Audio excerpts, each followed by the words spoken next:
My name is Elise Lewis, and I'm on the faculty here at SLIS. Tonight, I have the pleasure of introducing our 2017 Deans and Director Speaker, Dr. Mike Eisenberg. I want to share a few of his accomplishments with you. Dr. Eisenberg received his PhD in Information Transfer from Syracuse University and his MLS and BA from State University of New York, Albany. His research focuses on development of essential information, communication, and technology skills, human information behavior, and information literacy. You're probably most familiar with Mike's work known as the Big Six, an approach to information problem solving which has been implemented in global settings and various education settings. Dr. Eisenberg was the director of the Information Institute of Syracuse, which included the ERIC Clearinghouse on Information Technology and the award-winning Ask ERIC service. Mike was the founding dean of the Information Science School at the University of Washington, serving from 1998 to 2006. He took a single graduate program, the MLIS, and transformed it into an iSchool that has a bachelor's program of over 350 students, 2 master degree programs, and a PhD in information science. I looked at primary source information to get an idea of what Mike was like in the classroom. My source, the ever-trusty RateMyProfessor.com website. Mike has an overall rating of 4.7, not too bad. Here are a few excerpts from his student. Eisenberg is the best, in all caps, professor at the University of Washington, hands down. Easy to talk to, not a lot of pressure overall. He's been in the fields for decades and still knows what is currently happening. Highly recommended. 3 exclamation points. Mike was awesome. One thing I have to say is hard about his class is that he's a stickler for grammar. And finally, while most professors bury their heads in their pet projects, he is one of the few professors who publicly ask the big questions about how the application of information technology will change the world. Regardless of his role, researcher, administrator, grant recipient, or instructor, it is obvious that Mike puts his students at the center of his work. I was fortunate enough to have dinner in the fall with Mike while looking at the undergraduate program at UW. The lively conversations challenged me to rethink how we approach information, not only with our students, but with our society. I have no doubt you will leave tonight educated, excited, energetic, and optimistic about the field. Ladies and gentlemen, Dr. Mike Eisenberg.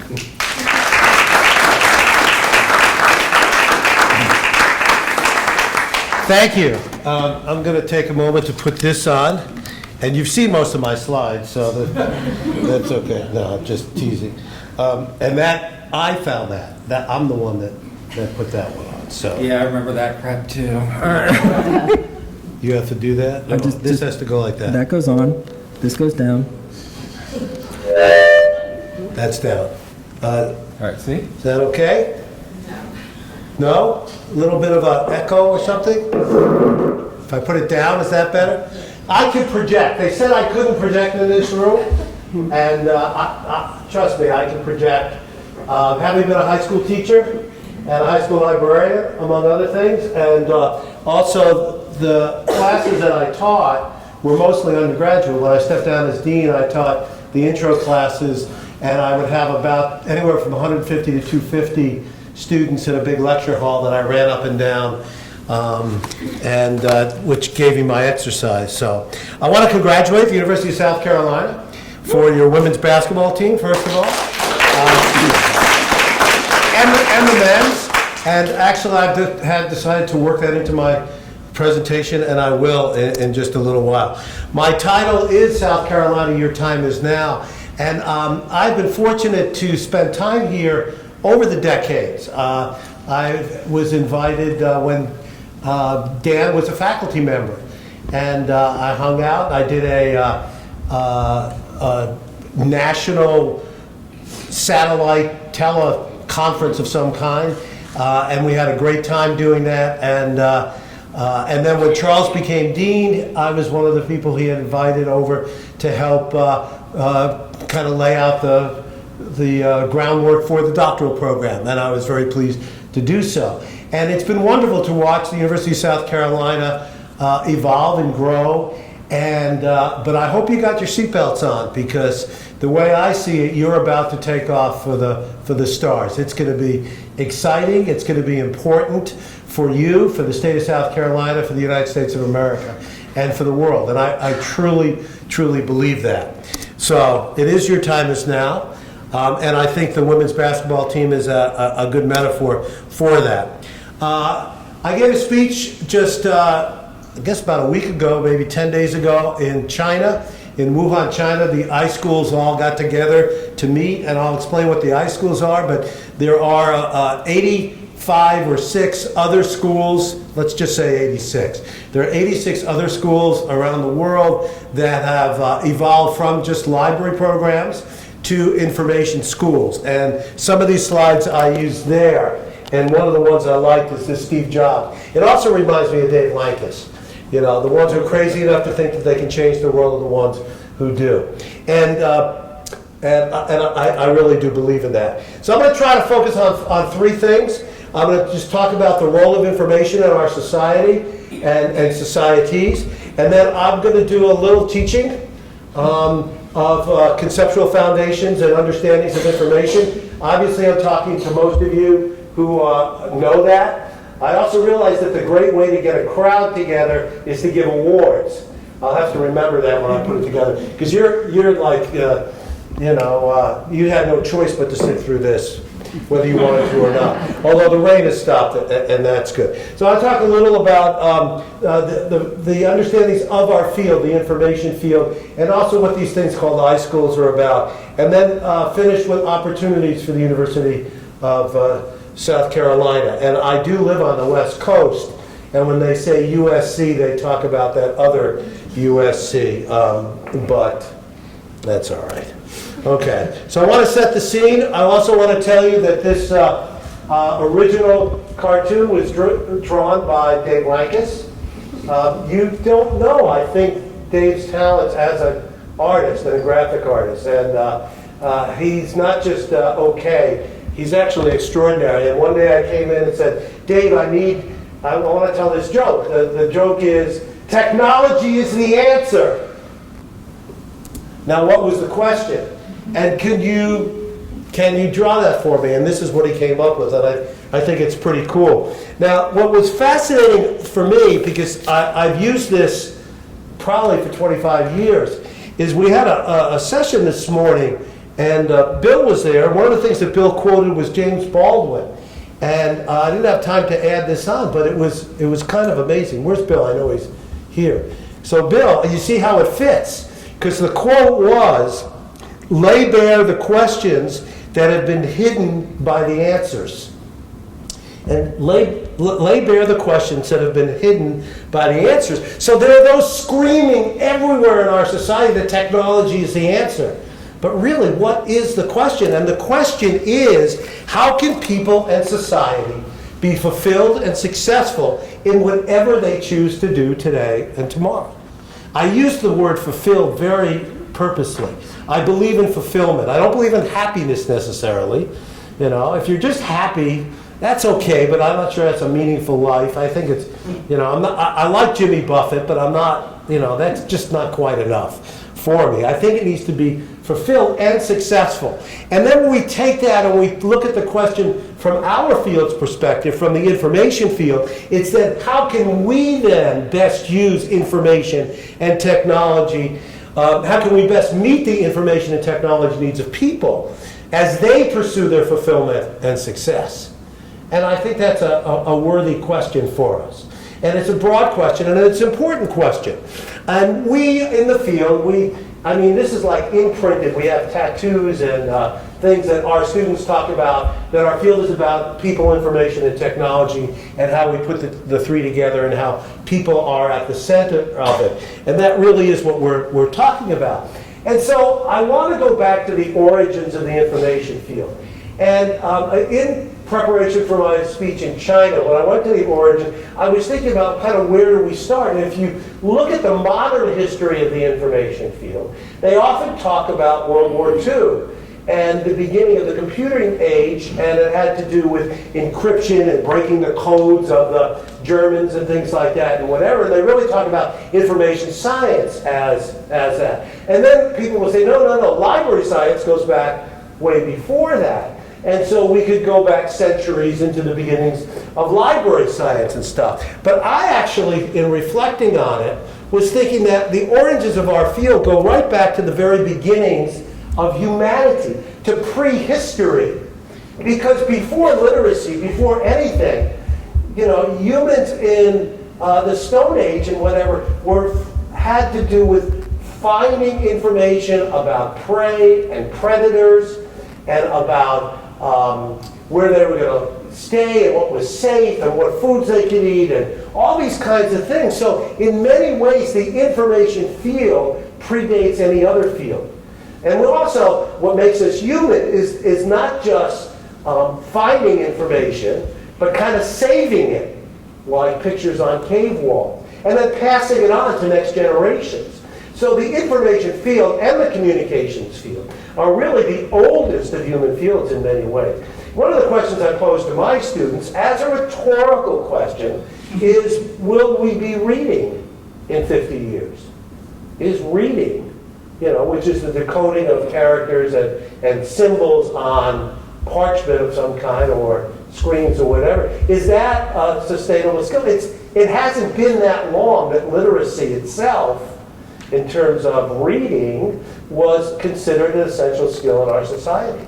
I mean, it goes back 500-600 years. Pre that, in Western society, people didn't read.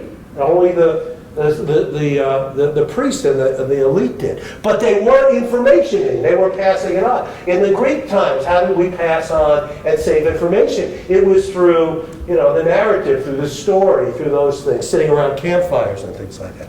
So our field goes way, way back.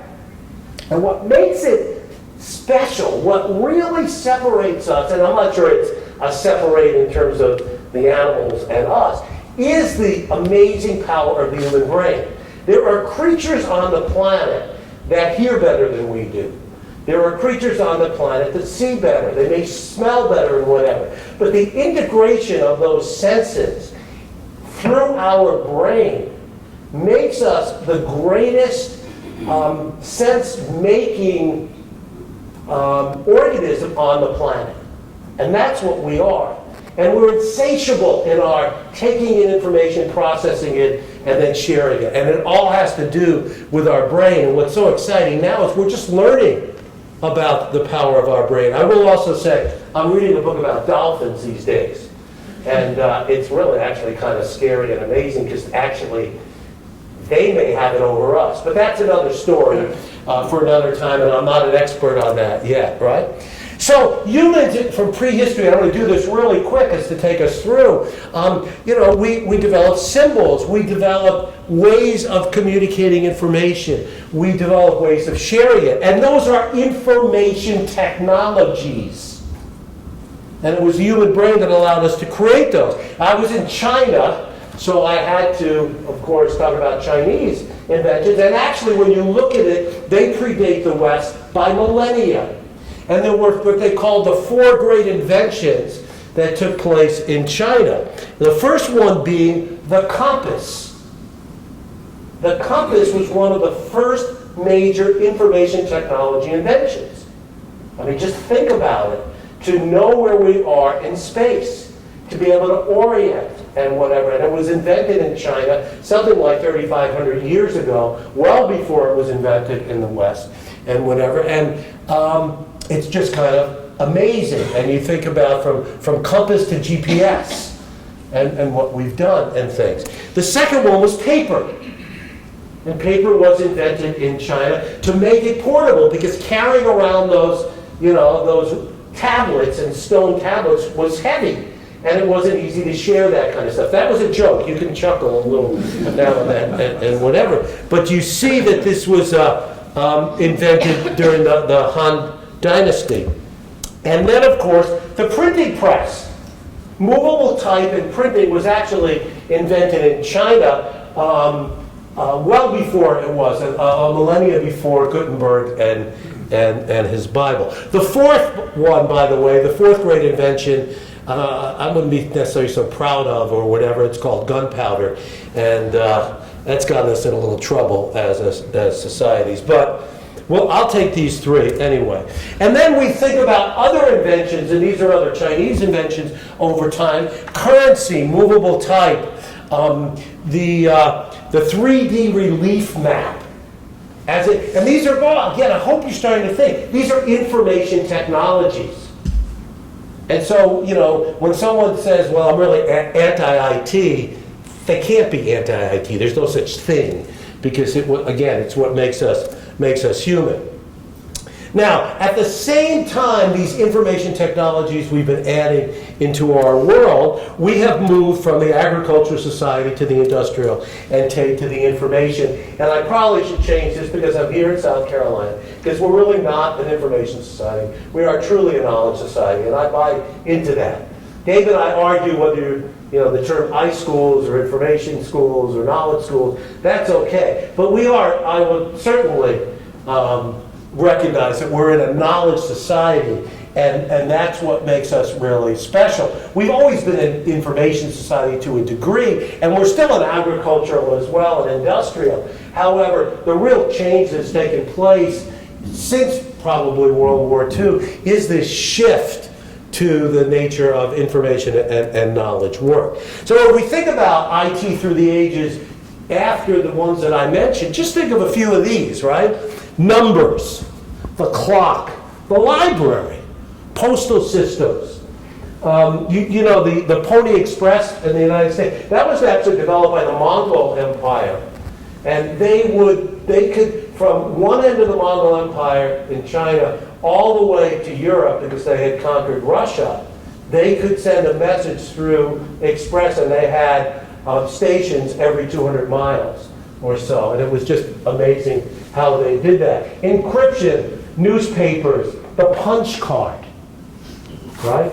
And so young people have no idea what that even is. The railroad, the telephone, you begin to see the effect of the American society in that. All this is information technology that has transformed our world. So, when we talk about our field, the information field, our roots go pretty deep, and our influence on society is pretty profound. And then finally, what has happened since World War II, in the last 50, 60 years, which is the computer.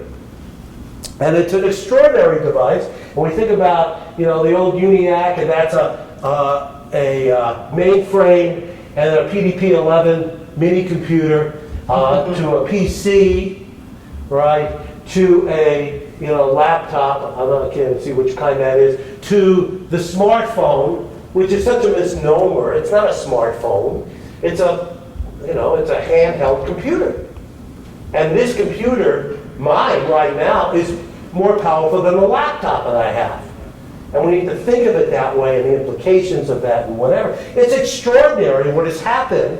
And I give a lot of credit to our computer science colleagues and the computer science and engineering field, and electrical engineering, which is to make this possible. They're miracles almost in the way that they've done it. But frankly, it's information people that figured out what to do with it. And one of the great patron saints of the computing and information industry over the past number of decades is Steve Jobs.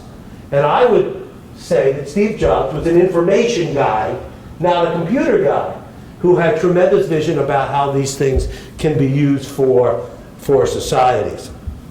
And then, of course, what's made possible just in the last 20 years or so, just small things that have minor impact on society, like the World Wide Web, Google. I had to change that in China. They blocked Google in China. It's Baidu in China. Although you can Bing in China. You know why?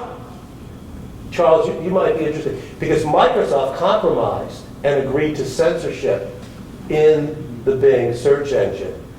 And Google wouldn't do that. So, check mark for Google over my friends at Microsoft, frankly. And then social media, and then the phone. I mean, these are the revolutionary technologies of our time. It's just, it's dazzling when you think about it. So then let's take this and talk about what does it mean and how does it relate to our field, which I call the information field, right? The information field, which can be characterized as both the science of information and the art of information. And I mentioned this morning in a reaction to a question. Information science is what we're about. We're about the science of information, the rigorous, the systematic study of all things information. And that encompasses a lot of our field. But also our field is about the art of information. And the art are unique and creative ways of expressing, of sharing, of finding, using, and whatever. And I really kind of like that. And I got some pushback because I used to have this slide just said the science of information.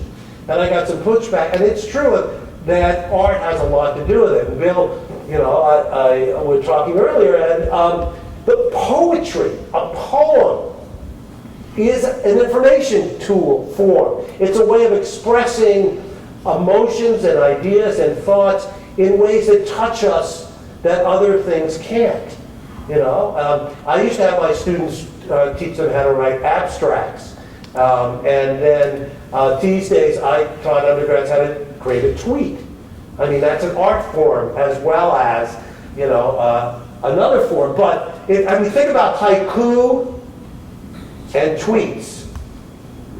No, it doesn't work. You don't think that some of Trump's utterances are poetic. Anyway, but really, understanding forms of communication. And then art and the whole information visualization. The Tufte works and things like that, which I'm in awe of. And to think about how we express ourselves as human beings to each other. And a lot of the art has to do with the emotional side, to elicit an emotion of something. But the field does include information policy. I'm not going to read these. You can see it quicker than I can say. This is the scope of our field. It's huge. It's overwhelming. And it's really, really important. I pulled out 4 aspects of it that I want to share with you that I talked about to my undergrads, and I made sure that all students, because my course was both a required course for our undergrad program and a feeder gateway course, and it was open to every student on campus.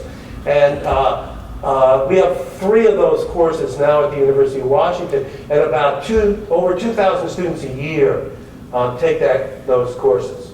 And they're just general service courses that the students take. And what I focused on was all things information. It had a very impressive title that I didn't give it, but it was called Intellectual Foundations of Informatics. I mean, if that's not. But the other, they want to think big thoughts, learn big things. So these are the 4 things. The first is information is everywhere. It is ubiquitous. It is ubiquitous to work, school, and play. Work today is knowledge work. That's what we're about. Even if you are involved with agriculture and farming. I mean, some of the most sophisticated information systems relate to crops and growing and those kinds of things. In our state, one of the big up-and-coming industries is the marijuana industry, because it is legal and we have recreational marijuana. And I can tell you, my son works in the industry, in IT, in the cannabis industry. Never touches the stuff and whatever. Well, he touches the stuff, but I mean, he doesn't work with the stuff. But and there's no difference between that and the distillery or the winery or the beer brewing industry. They're all the same, and frankly, in that. And just to let you know, the state of Washington brought in $450 million in state taxes and cannabis last year, which helped education just a bit. I think it's healthier than the casino money, but that's another editorial that I shouldn't talk about. So, but work today, all kinds of work, whether it's agriculture or mining or communication or business, is information work. School, what is learning? Learning is taking information, data, and turning it into knowledge so that we can act on it, eventually wisdom. But learning is an information activity, and in all forms and whatever we have to. Well, why was a textbook? Why do we use textbooks for so long, even though it's starting to finally change? Because they were amazingly efficient formats of of gathering stuff, raw information, and turning it into meaningful knowledge. The problem today, I have to be careful, I do this all the time. My students used to take great pride in seeing if I was going to trip over something or knock something over or whatever, because I lose track of my environment. And then beyond school, the third great area is recreation. It's sport, right? And I'm going to share with you in just a minute how basketball is an information activity. Certainly, football is. Football is the most involved. But all sport and recreation, whether it is having to do with training and preparing players, recruiting. What is recruiting? We sit and watch the NFL draft. I mean, think about it. What is, and then there's the combine now, right? Where the players are all doing things, or whatever. And we create, the NCAA brackets and all that. And we argue, about placement in the brackets and all. It's all information. And does anybody play fantasy sport or whatever? Totally extracted the information aspect of sport out. Now, I'm not saying this is all good and stuff, but it is. And I have to tell you, when I watch a baseball game these days, today's the first day of baseball season, if they don't have that little thing that shows the pitch after the pitch and where it went, I can't watch the game anymore. I'm hooked on it. And I don't know if you noticed last year, from the games that we would normally watch to the World Series, there was a change in channels. There was a change in the broadcast. And one had a different system than the other, and I didn't like it. And it ruined my thing. When we go to our stadium, there have to be certain elements of it out. And I had also, when we redid Husky Stadium, I had talked about wireless and connections and whatever to the athletic department. And we are totally, I'm sure your stadium is as well, so that you can share and text and get instant information, as well as order food delivered right to your seat. So that's all there. So sport is an important thing too. Up until about 20 years ago, 30 years ago, the main information challenge was to overcome scarcity. We didn't have enough information. It was hard to find information. We had to be really skilled in digging out relevant information. That's what librarians did. We did that for centuries. Do you remember back as recently as the 1970s, early 80s, you wanted to find information, and let's say it was on education, right? And you needed to find out some impact of this or that. And what would you have to do? You had to go make an appointment with a librarian who did a pre-search interview, who then went off into a secret room with the Oracle of computing, right? And then they did the search, and then they came back to you and went through it and whatever, and it was just the bibliographic entries, and then you would say, yeah, I want this one, and this one, and you got it. Now, I was an ERIC director. We made our living on that.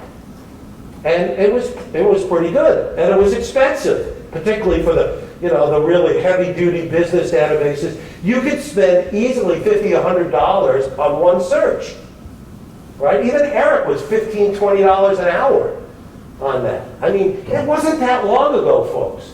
And yet, the younger generation, some of you, most of you here, well, not all of you, but some of you, right? But certainly the kids here, they've never known a world without this stuff at their fingertips. Not even at their fingertips, at their voice command. Hey, Google. How many students are there in the elementary schools of South Carolina? Well, Mike, and all that. So scarcity was the original information problem. Then we had abundance. Well, we had that for about 10 years. Gee, isn't this great? It's just right. I can go use Alta Vista, and I can find what I want, kind of, and whatever. And, and it would be good. But what happened very quickly, of course, was overload. We were just inundated with it, and it hasn't let up. And it keeps doubling every 90 days or so, and it gets worse and worse and worse. Oops. And we're flooded with this stuff until it's like, Now, so the problem has totally changed. And frankly, my library friends and whatever, we haven't necessarily. Sometimes we act as if it's still a scarce world, you know? And we give patrons, we give users lists of resources and new tools, or we add yet one more database that they could check. And by the way, that's one of the reasons that the information industry and publishers are having so much trouble, because they keep coming out with new stuff. And we're going, I don't need another X database about Y. And they keep publishing it and whatever. And you know how they'll get an invite, they'll give us a teaching tool with it. Right? They'll write a curriculum for us, like, we're going to adopt your curriculum. Like, I have the time to even find out about this stuff. I mean, it's so overwhelming with the information, and I have to give the Google guys a lot of credit. Because in 1999, and I can tell you, there's some great stories I can tell on the side, because the person that introduced me to the World Wide Web was Dave Lankes. I was working at the Information Institute, I was in my office, whatever. We had the greatest Gopher site in history. I don't know if you remember Gopher. It was a text-based way to search, and we had invested hundreds of thousands of hours in our staff. We did the Gopher site for education in the United States. We were great. We got paid money by others to do their Gopher site. Dave comes in the office and goes, Mike, I found a new interface to Gopher. It's really great. It does a hyperlinks thing. It's called Lynx, L-Y-N-X. And wait till you see this. And okay, so we planned the rest of the day how to switch over to Lynx. 2 days later, they said, forget that. Forget the whole Lynx thing. He said, wait till you see this. And he showed me Mosaic. And I get tingle even now thinking about it. I mean, it was holy crap. Talk about going from Plato's shadows to the world, right? I mean, and so that was the web. And Tim Berners-Lee, I think, number one, we tried to give him a university award, an honorary degree. Berners-Lee doesn't give a crap about that stuff. He said, thanks, but no thanks. Tim Berners-Lee gave us the greatest invention of the late 20th century, maybe the 20th century, and he didn't even patent it. He gave it away to humanity. It's called HTML. It's called hyperlinks. Can you imagine if Bill Gates had invented that?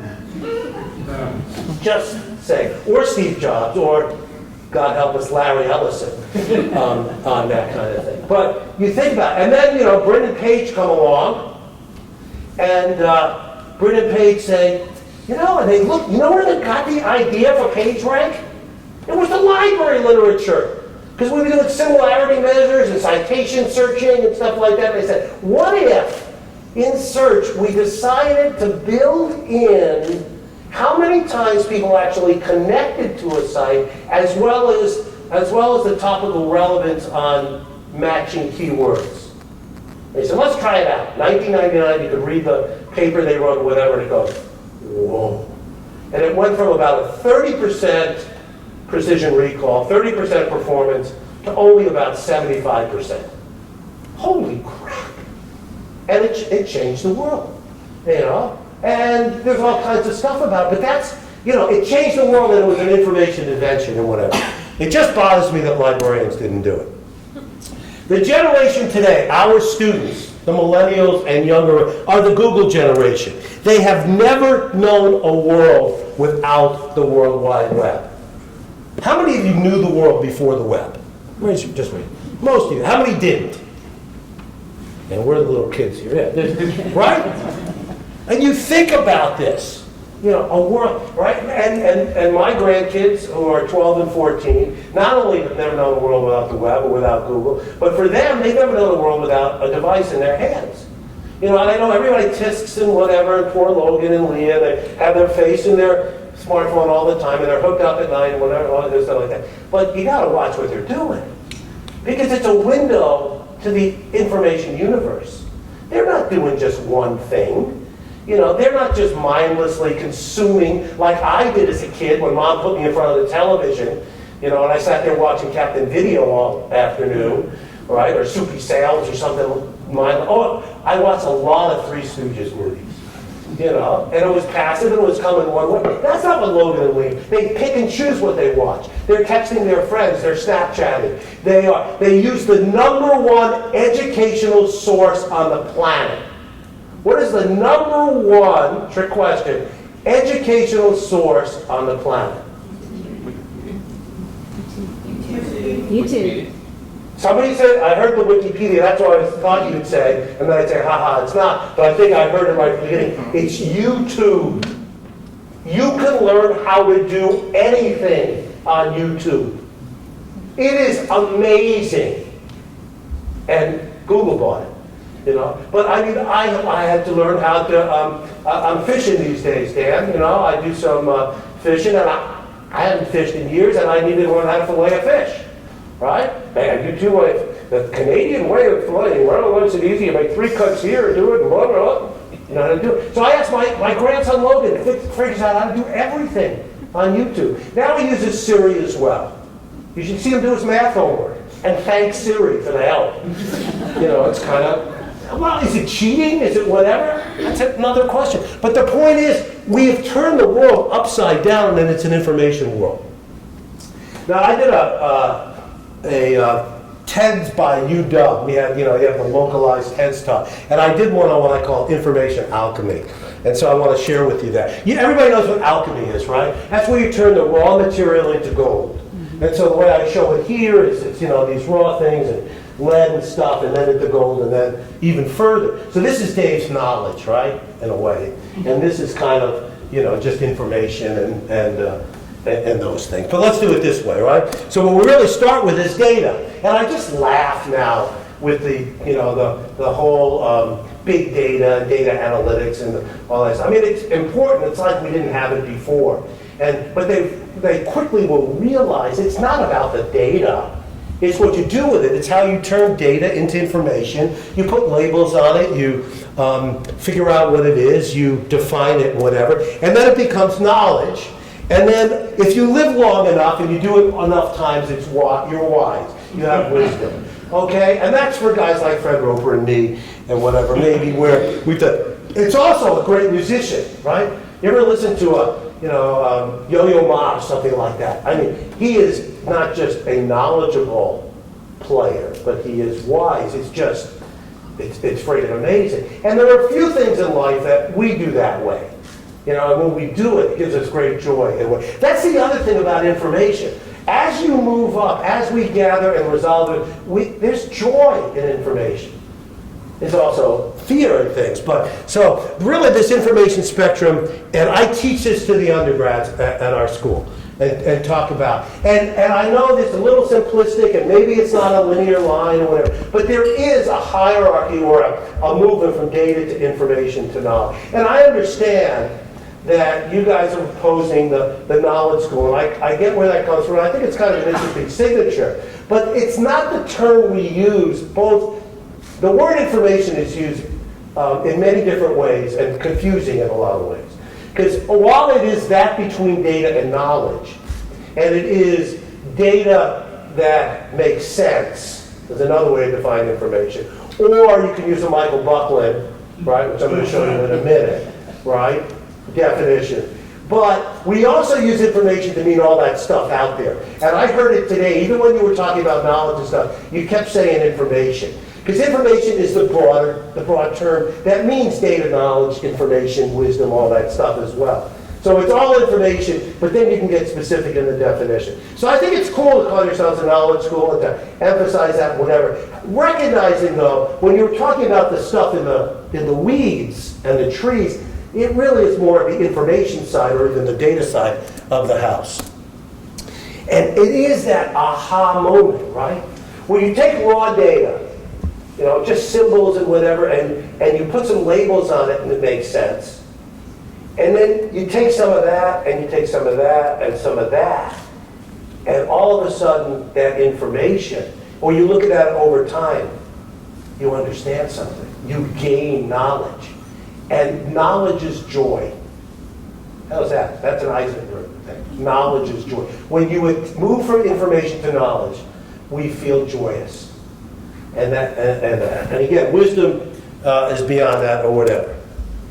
Okay. I guess I did take out the Buckland. I'm sorry. I used to have it. What Buckland says, you know, information is process, information is knowledge, and information is thing.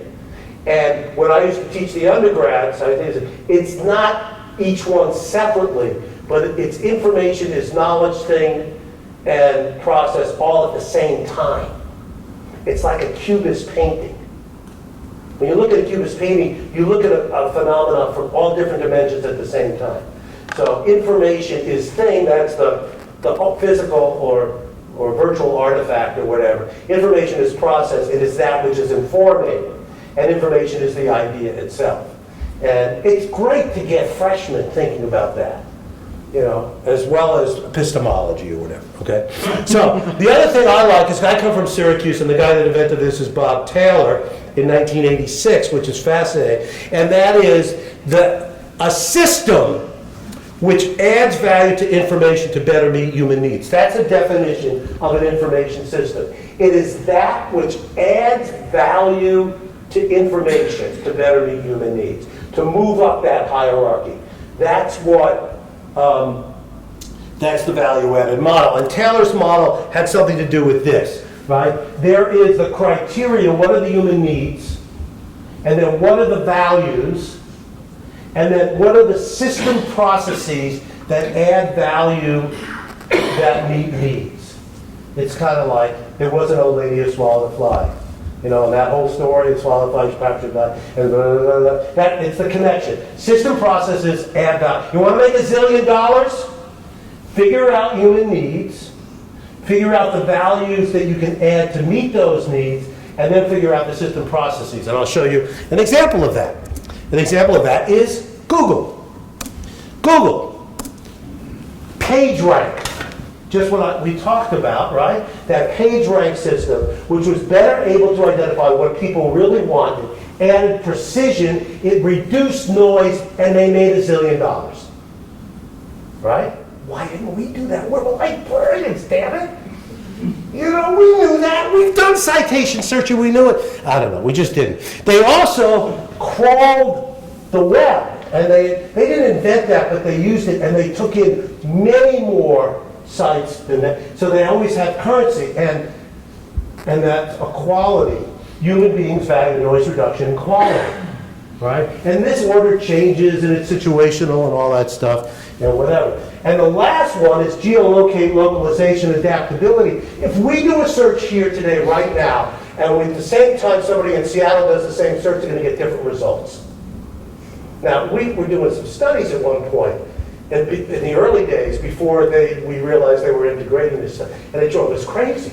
Because we were trying to do common studies with subjects, and they had the same subjects in Syracuse and the same subjects in Seattle, and they weren't using the same database because Google kept it in different places and they were updating it different things, and now they localize it, and it drove us absolutely nuts.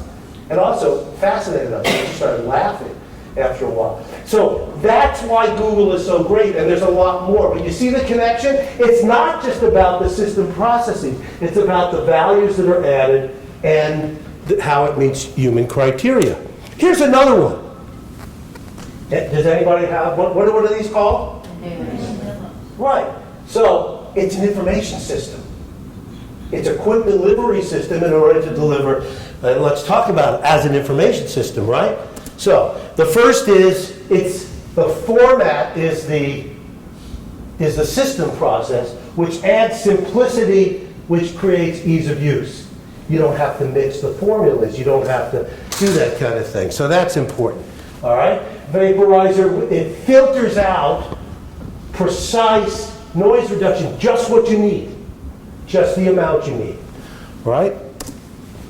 And then it allocates a certain number, there's like 100 in there. It saves you time for performance. You never thought of a vaporizer as an information system. There's information systems everywhere around. One of my pet peeves, the one that I do in my class a lot, is the car dashboard. All right, car dashboard. What's in the middle of your dashboard? Most of it. What's maybe, or what's right next to it that's almost as big? The tachometer, right? You do a study in your class about people. What is a tachometer for? What do you need that for? What does it tell you? It tells you the RPMs and stuff like that, whatever. For the modern user, unless you drive a shift and unless you're a geek or whatever, you don't need a tachometer at all. And yet it's taken up half the real estate on your dashboard. Sometimes it's the first one. It drives me batty. Plus, we can put LCDs in there that allows you to set up your own dashboard today. What would you put there? How would you do it? I've talked about this for over 10 years. It's one of my assignments for my students to redesign their car dashboard. And now we should have an app that allows us to do it so that when I go in the car and my wife goes in the car, we get two different dashboards. Because I'm fascinated by the fuel economy thing. I watch it so that I can, get 28, 28.3, 28.4. Carol could not care less about that, right? In fact, I don't know what she wants, and I'm not going to get into trouble and say anything like that. But, I'll just pass that one on. But really, and you're going to see it's going to come out in the Lexus, or it's one of the expensive cars.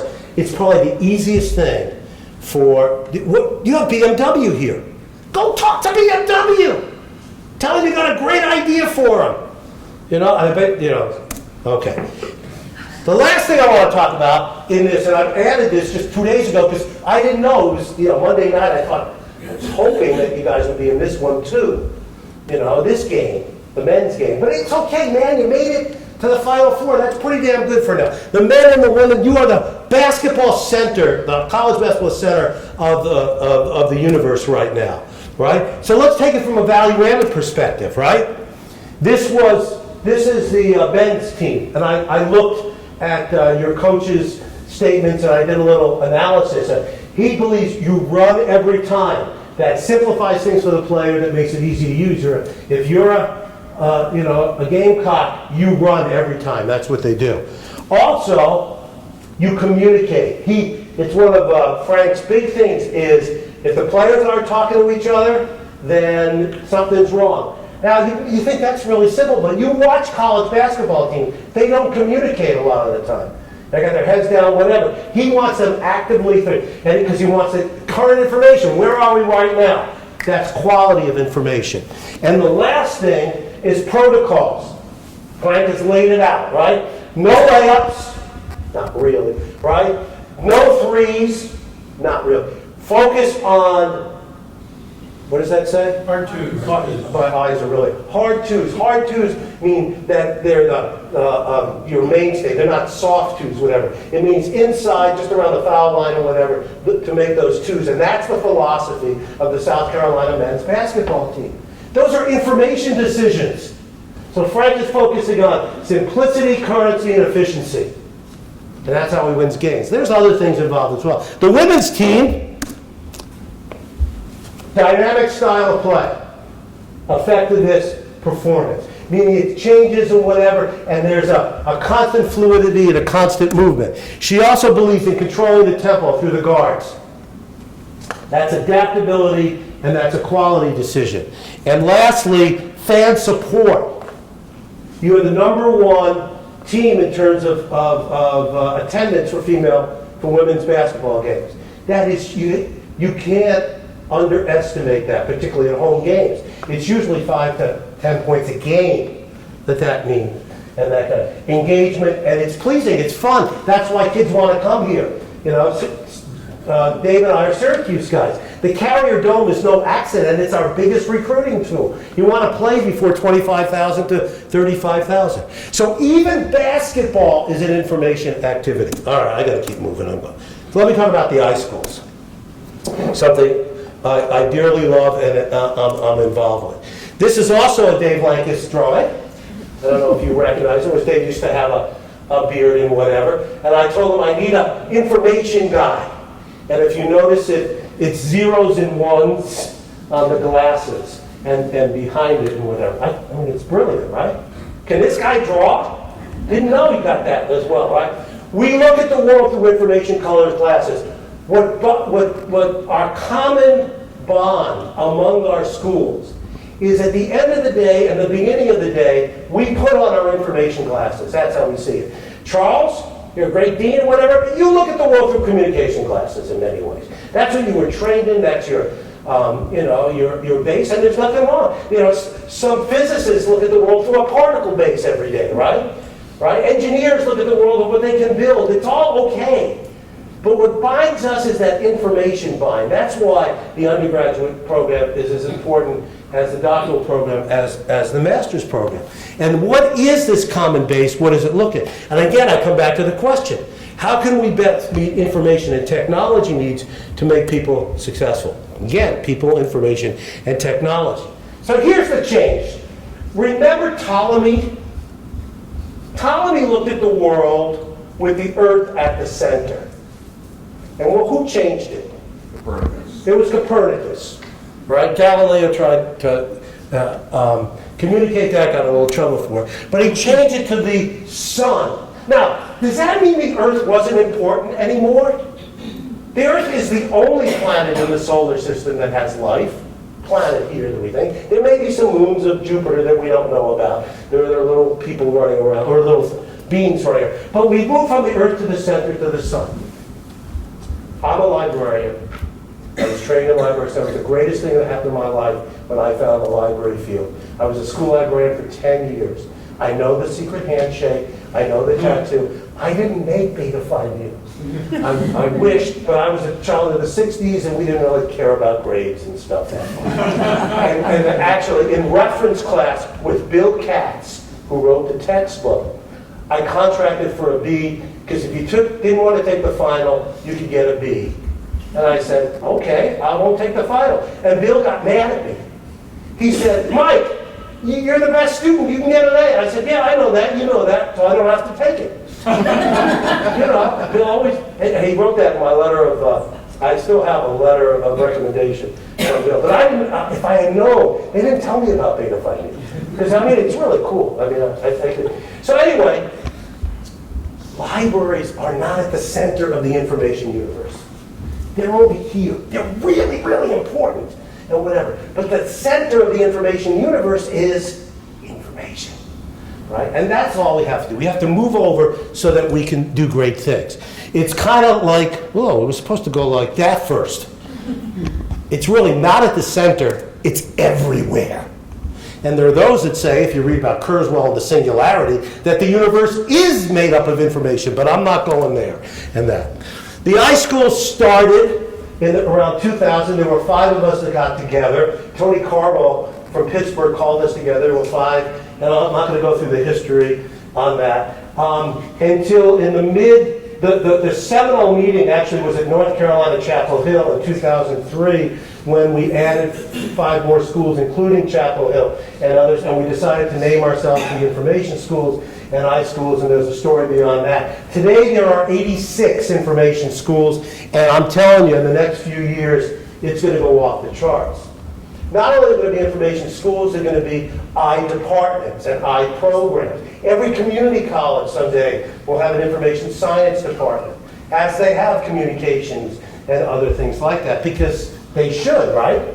Everybody has to know about it. So you're part of an exploding field, and that. And I did a little study of some of the iSchools today. You notice this is like the only slide that I have words on, and whatever. Dave taught me that. And I'm not going to read it to you because you can read it quicker than I can say it. On that, I will just point out a few things. That the iSchools today all come from many different diverse roots. We have different definitions of things and whatever. Everybody's proud to be an iSchool or whatever. Our aspirations, I think these are the same aspirations as yours. Growth, recognition, impact, and research. The challenges are identity, brand recognition, and the constraints on growth from other places, universities, and what have you. So, welcome to the iSchool community, whether you're an official iSchool or not, because that's what and who you are. This is what it takes to be this is over my years and my wisdom, let's say, what it takes to be a full-blown information school or a knowledge school. You need programs at all levels. You need to be visible. You have to have partnership. Many, many students and diverse faculty, support, research, endowment, state-of-the-art facilities, and a school of one concept. School of one means this. You're a faculty and you have to teach in one particular area. You're a faculty and you teach in another area. When she succeeds, you smile. You're thrilled. You're saying, it's not about if you get it, I don't. She's my colleague.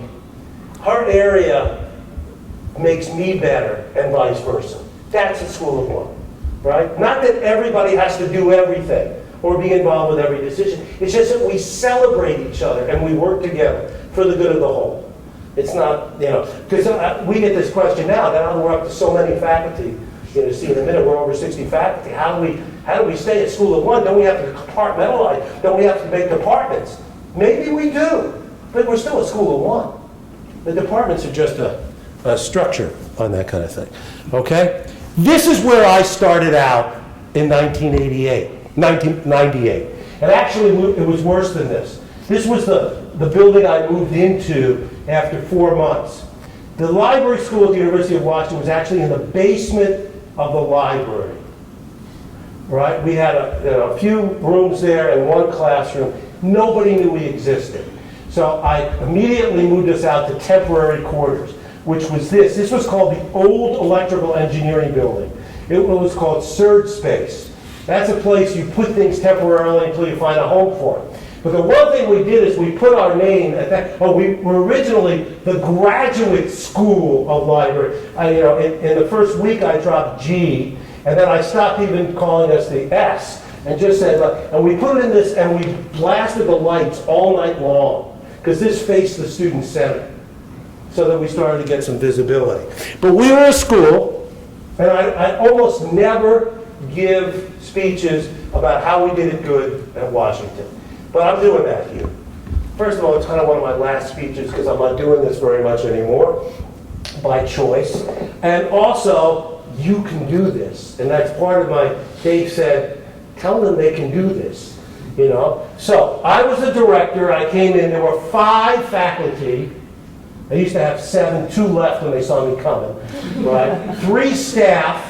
Nice people, only one was particularly affected. 1 program, an MLIS degree with 150 students. We were ranked 22nd the year before I came in, and we had a new ranking that fall, and we were 19th. I understand you were 18th. Okay, that's great. That's where we were. So we started from way lower than where you guys are, right? This is where we are today. We're the Information School of the University of Washington. We live in Mary Gates Hall, although the university would like us out of Mary Gates Hall. And Mary Gates is Bill's mom's building. There's Bill's dad's building, that's the law school, right? And then there's the atrium in the computer science building, which is Bill's, and whatever. But it wasn't supposed to have an academic unit. There's a long story on that. My office, which used to be right here, that's the dean's office here. It's a gorgeous building. It's a gorgeous campus. It's whatever. And we are a full-blown information school. Today, we have 1 dean, 3 associate deans, 60 faculty, 50 staff, 4 programs. We're actually at about 1,250 students, 1,250. And our LIS program was just ranked 2nd in the country. Sorry, Fred, but North Carolina, bye-bye. They're number 3 now. That's a big deal. But I will tell you, in our 5th year, we jumped from 19th to 4th, and then 3rd, and now 2nd. And Harry, our dean, is a little upset, but it's okay. People just have to realize that Illinois is not as good as they think it is. And again, we're proud of that, but all that, it's all perception. It's not really based on data. It's popularity and recognition. And South Carolina will get there. I have absolutely no doubt, knowing Dave and you guys. I also wanted to share with you a little bit about the other side, our research side. Because again, I think we were doing 25,000 in funded research the year before I got there. Okay? These are all of the funders today that our school does research with. And Carol Palmer, who we stole from Illinois, is our associate dean for research, and she has 3 professional staff that help the faculty to do that. This is in the millions. So 2011 to today, we're doing between 8 and 9 million in funded research a year. When you do that per capita, and some of our faculty, our research faculty, meaning not our lecturers or whatever, there are about 35 of those. That's a pretty good per capita. In fact, one of the highest on campus. The other things the campus doesn't realize is we're one of the cheapest schools to conduct its research, because we don't need all those facilities that the medical school and those guys need. Again, I share this with you that we're doing pretty well, and I'm really proud of it. But also, you can do this. It's not that hard, right? Also, these are some of our research areas, and you can find them on our website. Data, people, digital youth, a huge area that cuts across all of our teacher librarian things and whatever, but not just digital youth there, libraries and librarianship are here as well. So they're separate areas. And of course, they infuse a lot of the other areas. You can go look at it. User experience is big, social media. By the way, we're talking about the social side. Information, values, policy, and ethics.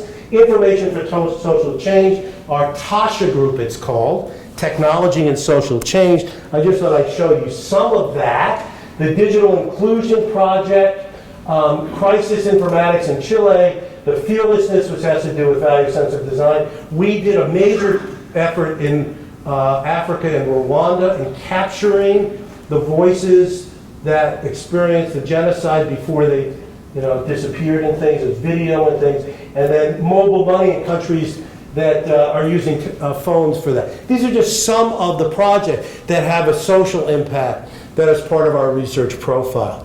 Because we don't have to choose, we can, and by the way, it's not just about funded research.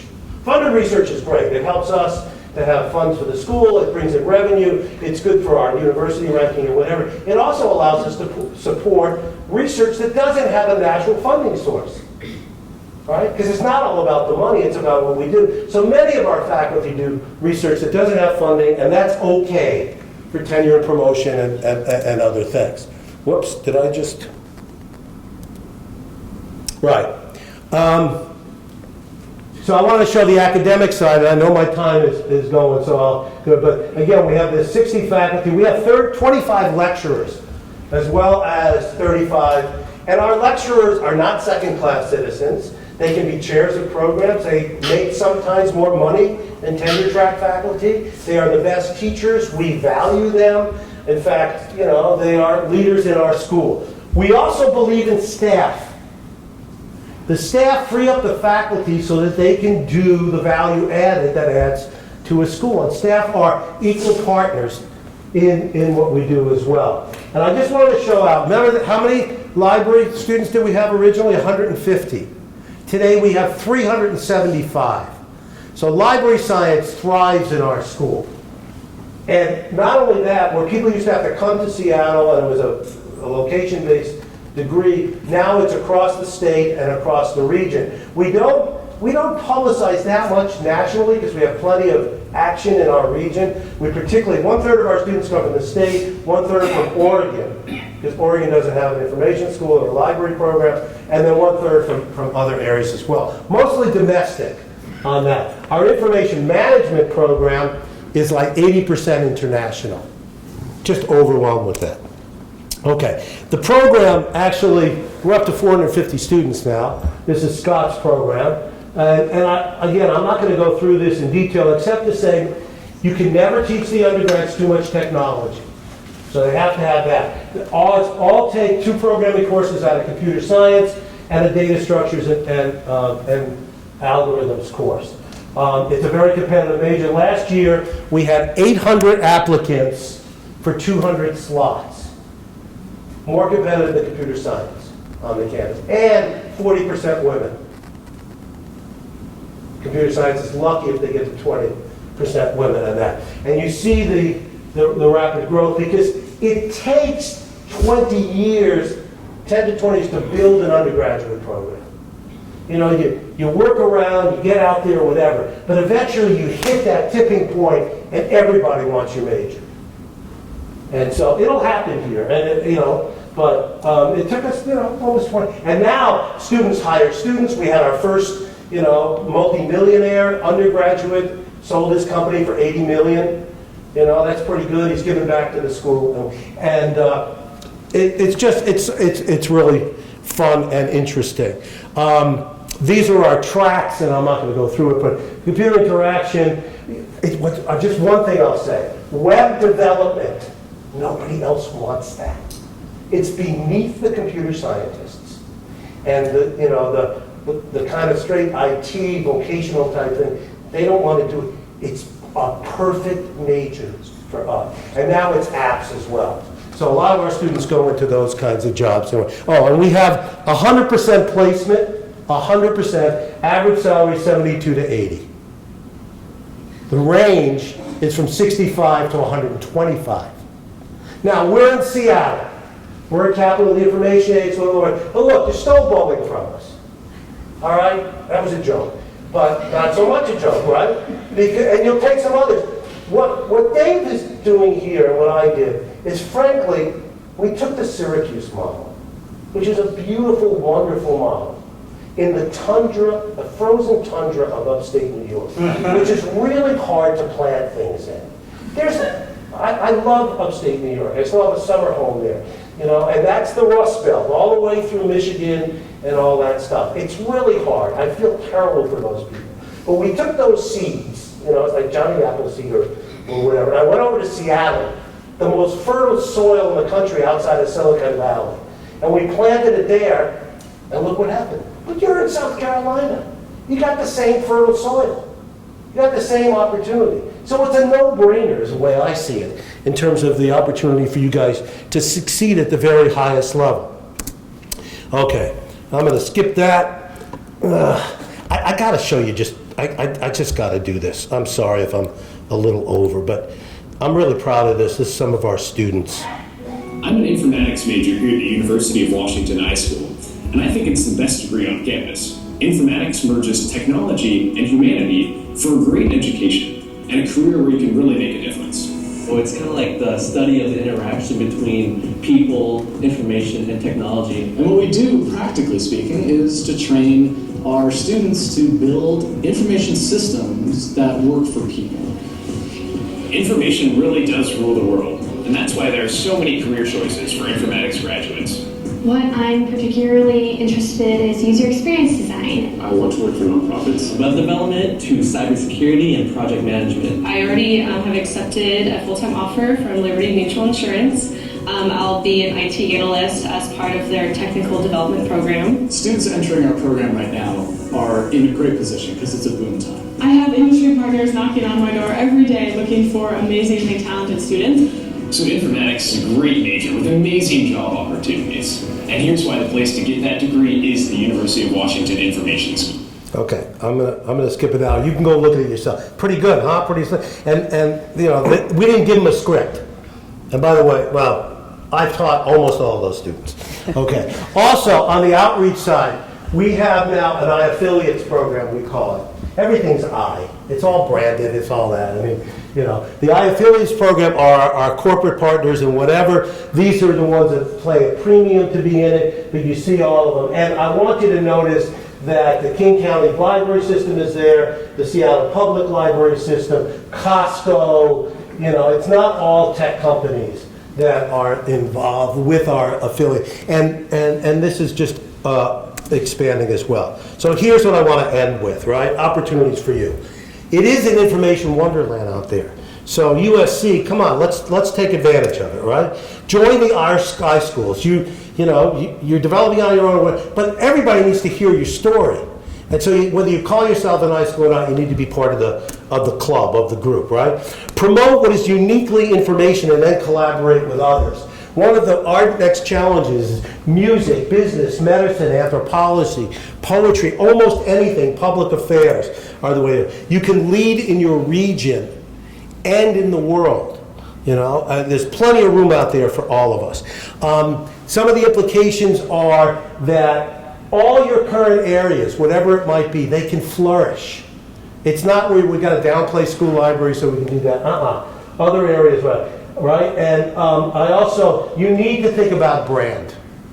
I love brand. Dave and I used to have lots and lots of discussions about brand and PR and how you frame it and where you frame it. And it's a lot cheaper these days with social media, but you need to be out there. And it's really time consuming on that. And one of the biggest, most pressing problems out there in our society, let's do it, let's tackle them. What do universities and partners need to do in terms of collaboration, self-support, growth? Let's do that. I urge you to think big. Here in South Carolina, which is again a very important area, in the country, and also, of course, across the globe. So, thank you for listening. Appreciate it. Go Gamecocks.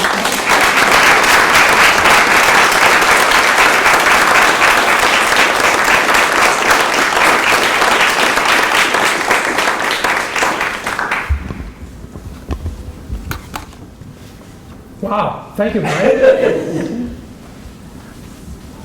That's a lot to digest, and yet a lot to compress into a few thoughts and the challenges that Mike has laid out there for us. When I came in, those of you who may not know me, I'm Charles Bierger, I'm the dean of the college. And when I came in, I think I better give you this. You want me to have that? Yeah, because remember, you're the one that told me it's on video. It's on video. On satellite. And how could I not like a microphone? When I came in this evening, Rebecca Friedman was at the back, and she said, "You're speaking at the end." I said, "Oh, okay." And I realized that I'm now the last thing standing between Fred Roper and a Tornado basketball game. How much time do I have, Fred? Oh, you've got 45 minutes till tap off there. Let me just sum up a couple of things. You don't have the photo back there, but the really tall girl in the middle is one of our students in the School of Journalism and Mass Communications. Asia Wilson is an advertising major, and the young woman to her right, Alicia Gray. Alicia Gray, who scored all the rest of the points, is a broadcasting major. And the guy in the back looking kind of wistfully at that trophy, saying, "Why don't I have one of those?" Is Harris Bastide, who's president of the university. So it was quite a moment, and we take pride in that, particularly to show that our student athletes are in fact students and athletes who accomplish great things. And I think that's the point of what you were telling us. There are great things beyond those which we have already accomplished that we can continue to accomplish. One of the things that I really like about the way Dave Lankus describes our objective here is this whole K-school objective of his, the knowledge school. And Mike, while I don't dispute the whole emphasis on the I school, this school has been an L and an I school, and it's been my position that we can be both of those things. These are not exclusive, the L and the I, and not to take the view that, oh, we're an I school. We're not an L school? Yes, we're an L school, we're an I school. In conjunction with the School of Journalism and Mass Communications, that means we are an I school, an L school, a J school, an M school, and right in the middle of those is Dave's K school. We command the core of the alphabet. and all that radiates out from there. And I think those are important things to recognize how much has been done here. When I came here 15 years ago, we were a professional master's degree program only on certificate. So we've added the undergraduate degree, we've added the doctoral degree. We continue to build in that regard. And as you challenged us and demonstrated to us tonight, there's a lot more that we can and should. And I think with your enthusiasm and David's leadership and all of our participation, faculty, staff, and alumni and supporters and beyond, and that of the university, this is achievable. There's always something that you're going to be reaching for. So I thank you for doing that and setting that challenge for us. The School of One is more of a Musketeerian, on one for all and all for one kind of approach to things.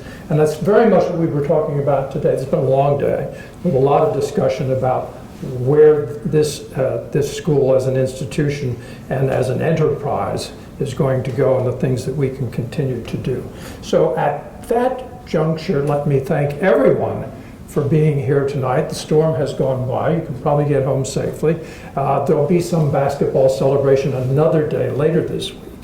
And Flynn is gone, but it's Flynn's birthday, and there's still some cake here. Birthday tomorrow, so we can latch on to whatever is left out there. I think we are still in business to celebrate this occasion as we do every year with the Dean's and Director's Lecture. Thank you all.